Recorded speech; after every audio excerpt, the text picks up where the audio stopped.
One of the keys to raising children who become financially responsible and aware adults is to start early. Whether the child receives money for a birthday or other holiday chores or allowance, or just because grandpa was in a good mood today, how we teach our children to handle this cash flow can make a big difference on their financial decisions of tomorrow. At no age are children too young to begin learning how to make good decisions with their money, including how and why they should begin a savings plan. I've taught the power of compounding to adolescents with money, or to toddlers using Cheerios, M&Ms, or Skittles.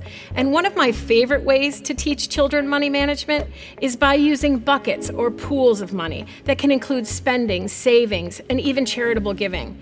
In my household, we use 4 buckets or pools. First, there is a percentage of every dollar that can be spent right now. My mother used to call it the money that's burning a hole in your pocket. This is the money I promise as the adult to do my best not to question how you spend it. It's your pocket spending money or your instant gratification money. Next, I suggest there be 2 categories of savings. The first allocation to savings being money that is being put aside for something that you know you are saving to buy. While this does not produce instant gratification, it will provide some near-term excitement as the child sees him or herself getting closer and closer to that purchase. If it takes some time, it will provide a sense of pride and accomplishment when enough has been saved to make the final purchase. The second allocation to savings is longer term. This savings is earmarked for a future purchase, but the key to this money is that you do not yet know when or on what this money will be spent. This is a little more difficult to explain as a parent. Nonetheless, it teaches our children that it's important to save money for the unforeseen. Lastly, it is good practice, if you're so inclined, to teach our children to give back.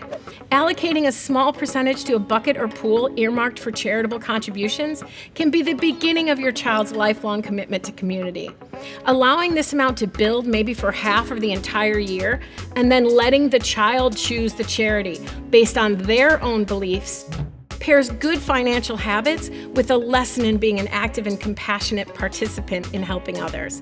What percentages to allocate to which bucket is somewhat arbitrary and could differ family to family and not really change the overall lesson. There could even be different percentages for money earned versus money gifted. The important thing here is consistency and, of course, communication.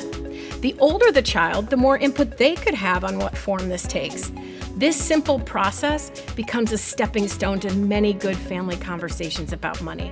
Conversations we need to be having as parents so that we reach one of our goals as parents, that one day our children become financially responsible and financially stable adults who, let's face it, can support themselves.